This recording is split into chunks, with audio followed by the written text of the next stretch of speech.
ഇയാളെ ഇന്ന് ഓളെ രാവിലെ നടക്കാനൊന്നും കണ്ടില്ലല്ലോ. എവിടെ പോയി? പ്രണയിക്കാൻ പോയതാ. പ്രണയിക്കാനോ?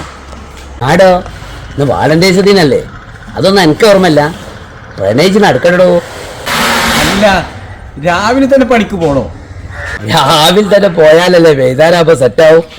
മനസ്സിൽ കാട്ട് കേറണ്ടേ? പടിയാ. അല്ല നീയാലേ, ഈ കളിക്കൊക്കെ ആണുങ്ങളല്ലേ പോയി? അതിന് പെണ്ണോ ആണോന്നില്ല. ഞാൻ 3-4 കൊല്ലം ഞാൻ തന്നെയും പോയി. ഇപ്രാവശ്യം ഓക്കൊരു നിർബന്ധം, ഓക്ക് പോണോന്ന്. അവള് പോയിക്കോട്ടെ വിചാരിച്ച് അടുത്തല്ല ഞാൻ തന്നെയും പോവുക. മോനെ, അന്റെ ഒരു ഭാഗ്യം. അല്ല, ഇനിയൊന്നും പോവല്ല. ഞാനതിനൊന്നും പോവില്ല. പോവാണെങ്കിൽ തന്നെ ഒരു ഡ്രസ്സ് എടുത്ത് വെച്ചോളൂ. അല്ല, അത് പോയത് ഡ്രസ് ഇട്ടാണ്ട് പോവുകയും ചെയ്യരുത്. അല്ലെങ്കിലും ഇനി പാണ്ടിക്കണന്നല്ലേ. അടുത്തല്ല എന്റെ പ്രണയദിനം ആഘോഷിക്കുന്നതിന്റെ പകരോ എന്റെ ചരമദിനം ആഘോഷിക്കേണ്ടി വരും. പിന്നെ നിഹാലെ, പ്രണയിക്കുകയും സ്നേഹിക്കുകയും ആഘോഷിക്കുകയൊക്കെ വേണം. പക്ഷെ ആരോടൊപ്പം? സ്വന്തം ഭാര്യയോടൊപ്പം.